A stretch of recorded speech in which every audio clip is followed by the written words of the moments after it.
بسم اللہ الرحمن الرحیم۔ ناظرین، آج کے پروگرام کے ساتھ میں ہوں آپ کا میزبان اکرم نور اور آپ دیکھ رہے ہیں تلنگانگ میڈیا پوائنٹ۔ ناظرین، آج جس موضوع پہ بات کرنے کو دل تھا یا جو موضوع سلیکٹ کیا گیا ہے، یقین مانیں کہ اس موضوع پہ بات کرنے سے پہلے آنکھیں اشک بار تو دل بوجھل ہے کہ اس ملک میں سیلاب نے ایک تباہی مچا کے رکھ دی ہے۔ اگر اس موضوع پہ بات کی جائے تو میڈیا رپورٹس کے مطابق پاکستان کا 60% علاقہ اس سیلاب سے متاثر ہے۔ اگر اس سیلاب کے حوالے سے بات کی جائے تو میڈیا ہی کی رپورٹس کے مطابق 1000 سے زائد افراد اس میں لقمہ اجل بن چکے ہیں۔ اگر ان سب باتوں کو سوچ کر اور ان سب باتوں کو دیکھتے ہوئے انسان سوچے تو یقین مانیں کہ روح کانپ جاتی ہے۔ کبھی وہ منظر دکھائی دیتا ہے کہ سندھ کے لوگ اپنے بچوں کو کاندھوں اور سروں پہ اٹھائے اس سیلاب سے بچنے کی کوشش کر رہے ہیں، تو کبھی وہ ویڈیوز کے منظر سامنے آتے ہیں کہ جس میں جنوبی پنجاب کے لوگ یہ دیکھ رہے ہیں کہ ان کے معصوم بچے اس سیلاب کی نظر ہو رہے ہیں، اور سیلاب کے بھی اس طرح نظر ہوئے کہ میڈیا کے مطابق لوگ یہ کہنے پہ مجبور ہوئے کہ اگر کسی کو ہمارے پیارے کی کہیں سے کوئی لاش ملے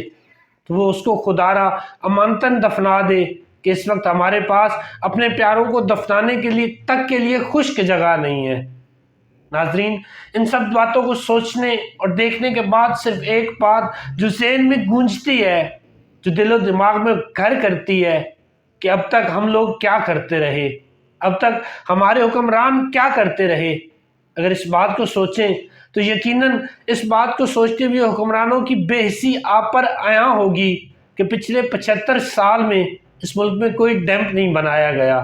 اس ملک میں کوئی انڈر گراؤنڈ واٹر ٹینک نہیں بنائے گئے کہ یوں یہ سیلاب آئے اور ہماری بستیاں بہا کے نہ لے جا سکے، اس کے لیے ہم کوئی انتظامات کر سکے۔ ناظرین، کہنے کو تو یہ کہا گیا کہ یہ ملک کے خیر خواہ، یہ قوم کے ہیروز، یہ قوم کو اپنا آپ سمجھنے والے، جن کو عوام کے درد کی نیند نہیں آتی، کہ جن کو عوام کی یاد ستاتی ہے، لیکن افسوس وہ ساری باتیں کی جاتی ہیں تو صرف اپوزیشن کے دور میں۔ ناظرین، اس حوالے سے اگر بات کریں تو جنوبی پنجاب، کے پی کے اور سندھ کے علاقے اس حوالے سے خاصے متاثر نظر آ رہے ہیں، لیکن افسوس کہ وہ سندھ کہ جس میں پچھلے 75 سال سے وڈیرا شاہی نظام اور وہاں پہ جاگیردارانہ نظام قائم ہے، وہ سندھ کہ جہاں سے بھٹو شہید کے شہید ہونے کے بعد سے اب تک بھٹو شہید مرے نہیں بلکہ زندہ ہیں۔ ناظرین، وہی سندھ اس وقت پانی میں ڈوب چکا ہے،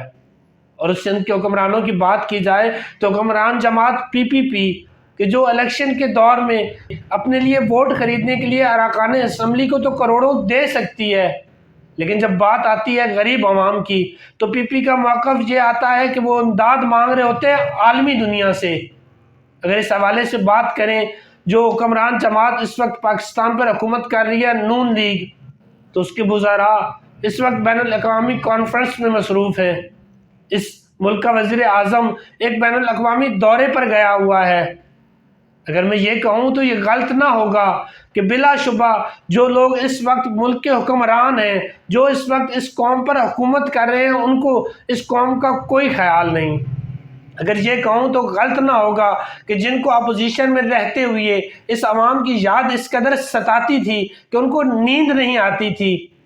آج وہی لوگ محمد شاہ رنگیلا والا کردار نبھاتے ہوئے اپنی بدمستیوں میں مست اور اپنی عیاشیوں میں مصروف ہے، اور کسی کو یہ خیال نہیں کہ یہ غریب عوام پانی سے مر رہی ہے یا مہنگائی سے۔ وہ اگر بات کریں تو اس غریب عوام پر یہ جو سیلاب آیا ہے تو اس میں کسی کا کوئی مثبت کردار آپ کو نظر نہیں آئے گا۔ تمام سیاسی میوے تماشا ہیں کہ اس عوام کے ساتھ کیا ہو رہا ہے، کیونکہ پچھلے ایک طویل عرصے سے اس ملک میں ایک بات کی جا رہی تھی کہ ڈیم بنائے جائیں۔ افسوس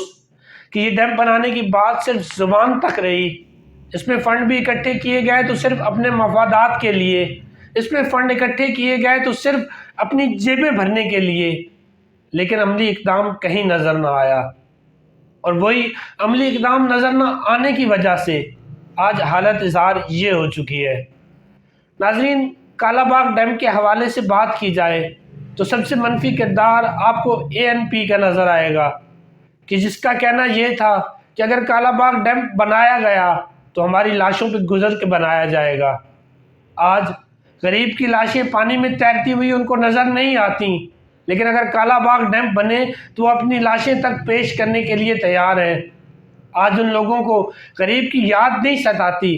لیکن جس پانی کی وجہ سے غریب ڈوب کر مر رہا ہے اس کا کوئی سدباب کرنے کا سوچے تو وہ اپنی لاشیں تک پیش کرنے کے لیے تیار ہے۔ اگر میں یہ کہوں تو غلط نہ ہوگا کہ جو صاحب اقتدار ہیں وہ صرف مفاد پرست طبقہ ہے۔ کسی کو عوام کی فکر نہ، کسی کو کوئی اس بات کا غم کہ عوام کے ساتھ کیا ہو رہا ہے۔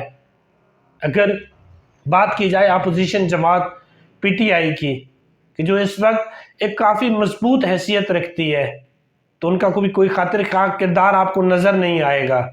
PTI بھی اپنی جلسوں میں مصروف یا اپنی سیاسی ساکھ بچانے میں مصروف ہے، بلکہ میں یوں کہوں تو PTI، نون لیگ، PPP، ANP سمیت تمام ملک کی جماعتیں اس وقت غریب کے حالت زار سے بے فکر اور غافل ہو کر صرف کرسی کھیلنے میں مصروف ہیں، تو یہ غلط نہ ہوگا۔ اس میری ساری باتوں کہنے کا مقصد اور سارے پروگرام کی جو بات صرف ایک ہے کہ ایک مفاد پرست طبقہ جو ہمارے اوپر پچھلے 75 سالوں سے حکومت کرتا ہوا آ رہا ہے،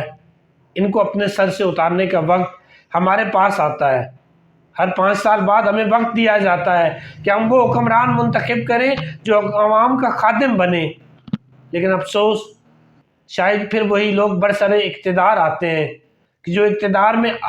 آنے سے پہلے تو عوام کے خیر خواہ، عوام کے ہمدرد اور عوام کے ساتھ جینے مرنے کی قسمیں کھا رہے ہوتے ہیں، لیکن افسوس کہ جو ہی انہیں اقتدار ملتا جاتا ہے تو وہ سب کچھ بھول کر صرف ایک بات یاد رکھتے ہیں کہ انہیں اگر کوئی چیز اکٹھی کرنی ہے تو وہ مال ہے، انہیں اگر کوئی چیز چاہیے تو وہ صرف عیاشیاں اور بدمستیاں ہیں۔ تو میرا جو یہ سب کچھ کہنے کا ایک مقصد، ایک بات تھی کہ اس قوم کو واقعی ابھی تک اگر ضرورت ہے تو اویئرنیس کی، تو اس حوالے سے اگر ہم یہ سوچیں کہ ووٹ کا اصل حقدار کون ہے تو یقیناً اس ملک میں حقیقی تبدیلی بھی لائی جا سکتی ہے، اس ملک میں ڈیمز بھی بنائے جا سکتے ہیں اور اس ملک کو معاشی صورتحال سے بھی نجات دلائی جا سکتی ہے۔ تو میں